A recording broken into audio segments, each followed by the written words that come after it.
Alright, so the LEDs finally came in, so I finished the whole AC part of the install.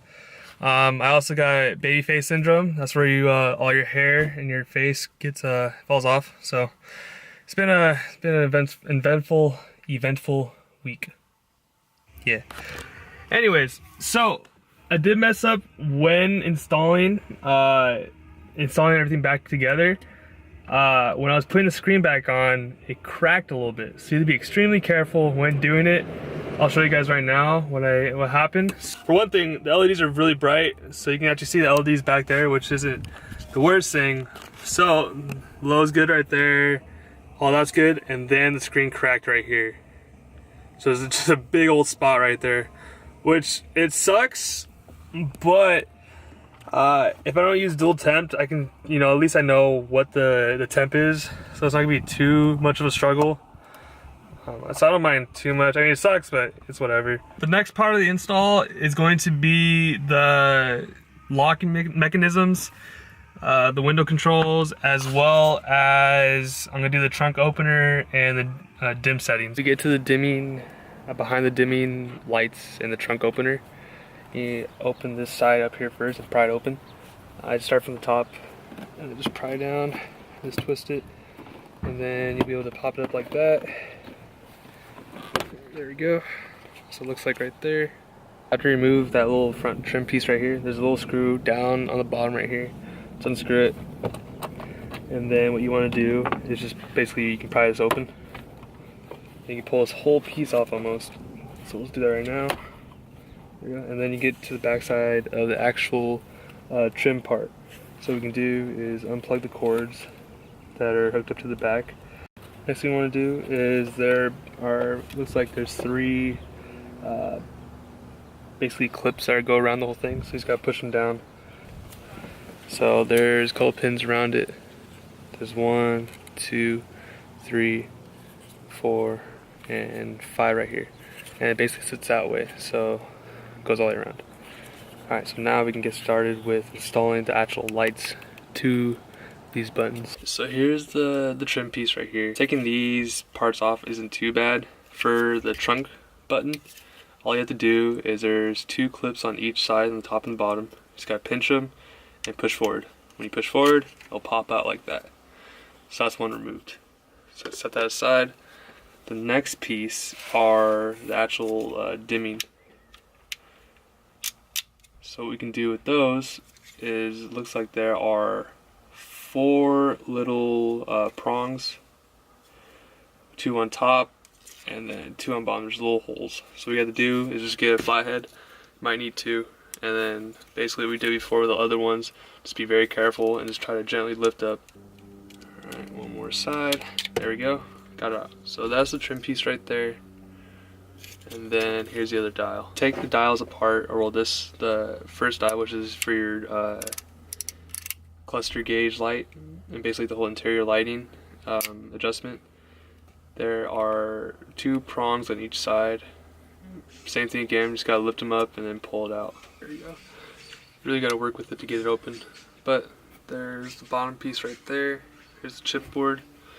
So I almost have it out. Looks like it just slides out, which is nice. Just basically pull up from the gray piece right here, the gray plug, and it pops out like that.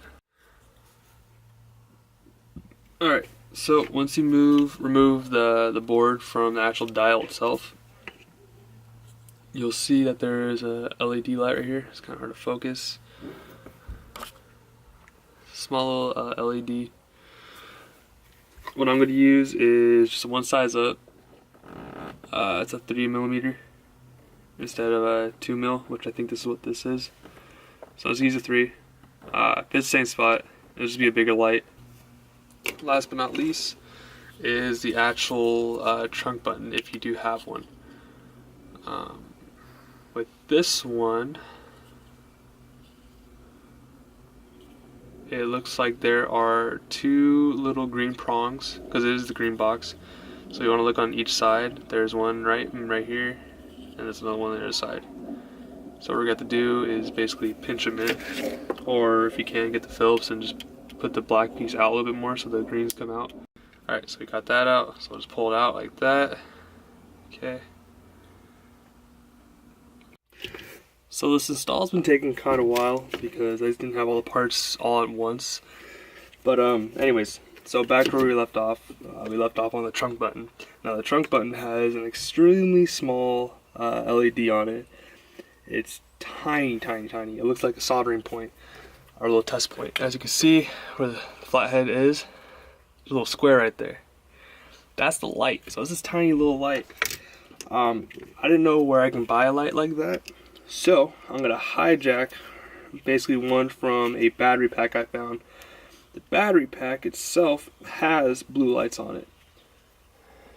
So you see right here, there's 4 blue lights I can take from. So I'm just gonna desolder off of the old unit and desolder one of these lights off the battery pack and then just install it back on. So after installing the trim, the next part is doing the locking mechanism and the window buttons on both doors. The only way to get to them is to actually take the whole door trim out, which is kind of a pain in the butt, but luckily it's not too hard. So there are a couple of spots that you need to unscrew or take the trim pieces off. If you have a flathead or a trim piece removal tool, use either. One of the spots is right here in the door. There's a little opening. You just gotta pop it open and then get a Phillips screwdriver. Just unscrew it. So we can do that right now. Try not to scratch the chrome door handle, because you will definitely see that in it.